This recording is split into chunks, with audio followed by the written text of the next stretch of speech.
L'enregistrement des candidatures pour les législatives du 6 octobre prochain en Tunisie a démarré. Bien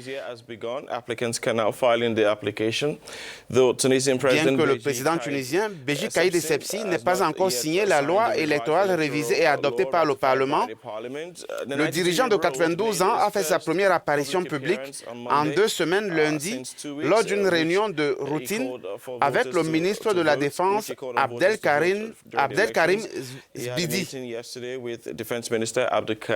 Zbidi. Eh bien, Jerry, vous l'avez dit, le dépôt des candidatures a démarré, on va le dire, à Tunis, dans toutes les villes de la Tunisie, alors qu'un flou demeure toujours sur l'utilisation de ce nouveau code électoral qui n'a pas été toujours paraphé par le président, Béji Caïd Essebsi. Notre correspondant à Tunis, Massinissa Ben Kahel, est en ligne avec nous. Bonjour Massinissa. Bonjour à vous. Merci d'être avec nous sur Africa News. On vient de le dire, depuis lundi, l'ISIE a commencé à enregistrer les candidatures pour les législatives, mais on sait aussi que le président n'a pas paraphé la nouvelle loi. Quelle est l'ambiance en ce moment au sein des partis politiques? Alors, en effet, on sait très bien que le dépôt a bien eu en Tunisie hier et se poursuivra jusqu'au 29 juillet.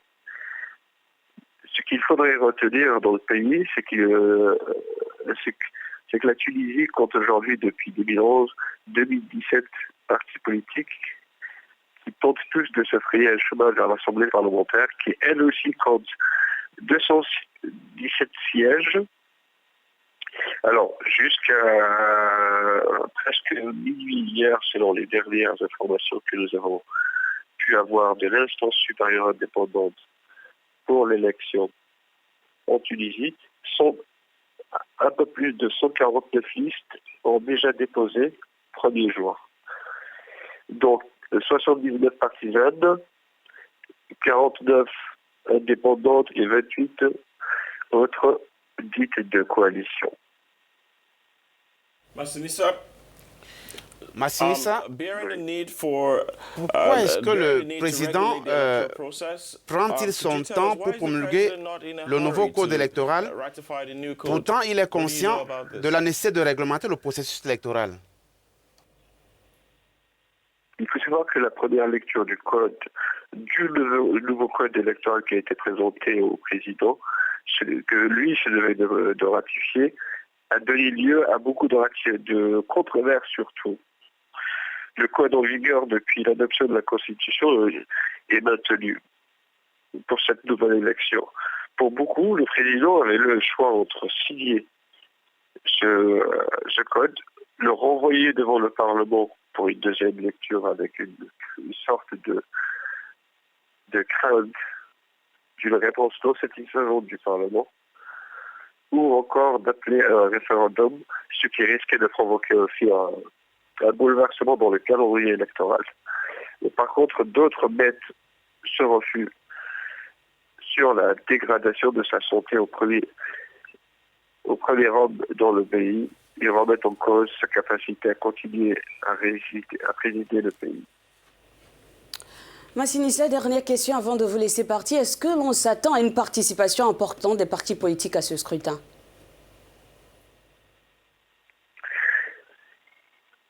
Ce que l'on retient aussi dans le pays, c'est qu'il va vers son second scrutin législatif après celui de 2014, avec un nombre final de plus de 7 millions d'électeurs inscrits et attendus, sur un total avoisinant les 11 millions de Tunisiens. Selon l'ISIE, la même instance de surveillance, elle nous informe qu'elle s'attend à une participation des partis politiques qui s'annonce moindre que celle enregistrée en 2014. Toutefois, il est primordial de préciser que l'élection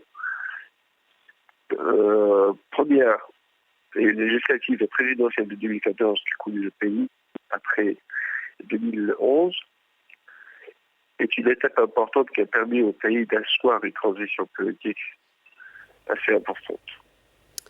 Massinissa Ben Kahel, j'espère que je prononce bien votre nom. Merci à vous pour toutes ces précisions.